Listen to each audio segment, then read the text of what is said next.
Okay, good afternoon again. I have the right paper. All right, so we are continuing then with Esther. So who had a chance to read it over lunch? Right. Okay, oh, good, great. Okay, so as you remember then, we left off in this story, and there was this threat to the Jews that they were going to be annihilated by Haman's evil plot. And Mordecai had called on Esther, the queen, and his niece and adopted daughter to use her position as the queen to save the Jews from this evil plot. You know, Esther was really positioned in a very global world. You saw the map earlier, and the Persian Empire was big. I mean, she lived in a multicultural world. She is a foreigner in a foreign land. She just doesn't probably happen to speak with an accent there, because she had lived there her whole life. But when she faces this choice of whether to help or not to help, it's also a very localized and individual and personal choice with big global consequences. As I mentioned before, this is one of the 2 books in the Bible that never mentions the word God. This puzzles scholars, and there's debates about this. There's books that are written about this. There's also no emphasis in this book on Jewish practices. Very briefly, there's a little mention of fasting, but basically there's no mention of Jewish dietary law, of Jewish prayer, of distinctive Jewish dress. That's very unusual for books that take place outside of the Jewish homeland. Usually these books put a lot of emphasis on particular Jewish practices. So we have that in addition to God not being mentioned. So it makes Esther a very special and unique book in this way, which shouldn't surprise us. It's one of the only 2 books named after a woman in the Bible. Of course, it will be distinctive.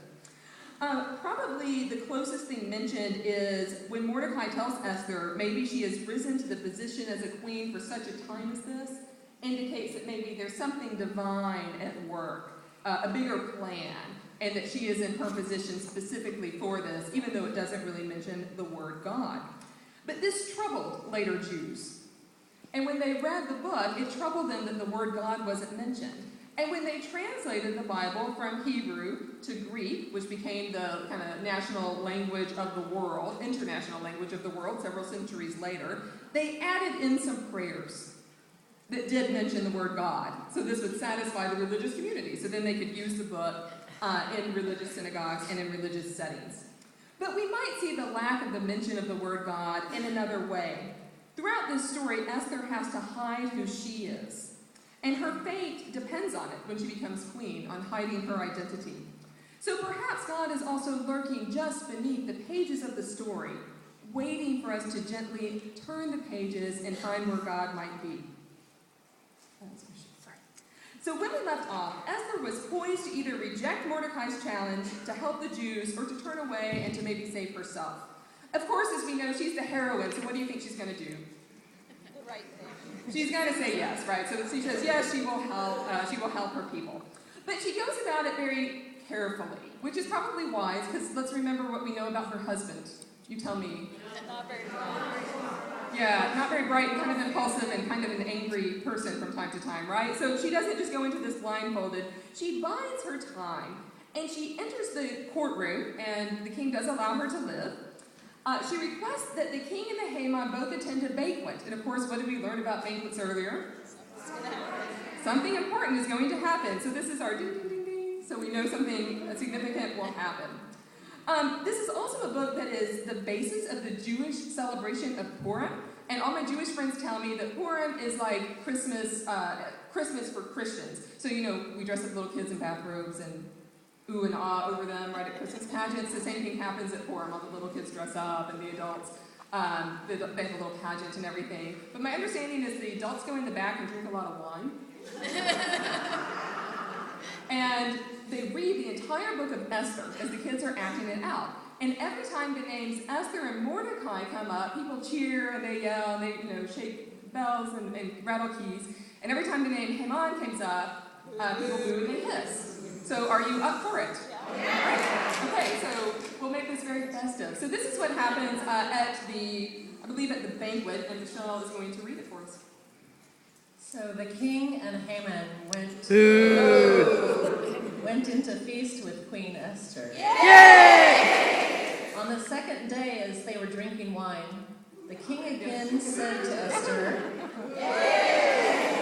What is your petition, Queen Esther? Yay! It shall be granted you. And what is your request?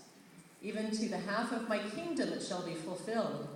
Then Queen Esther answered, if I have won your favor, O king, and if it pleases the king, No kings. let my life be given me. That is my petition. And the lives of my people, that is my request.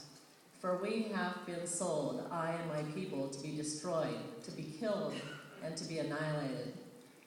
If we had been sold merely as slaves, men and women, I would have held my peace, but no enemy can compensate for this damage to the king.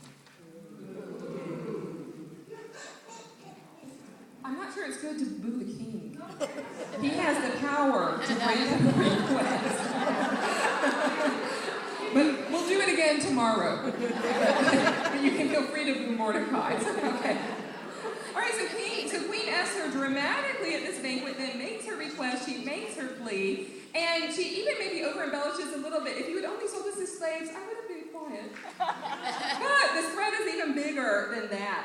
So Esther does reveal her identity, and she reveals the plot against the Jews. The king becomes enraged, as we know he's likely to do, but this time he directs his anger towards Haman, towards the guy that's making the evil plans.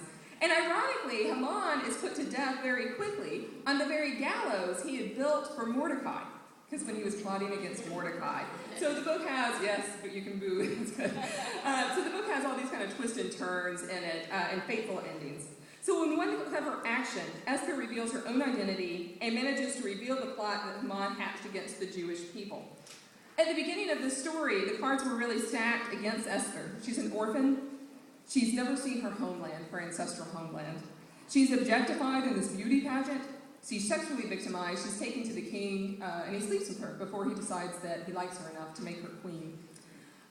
She has to hide her identity, and she lives in this patriarchal kingdom with an impulsive husband who has anger management issues. Yet, we see that she rises to this challenge. And I think she's supported by unseen hands, and I can only imagine that they're the hands of God underneath her. So, the conclusion in the morning.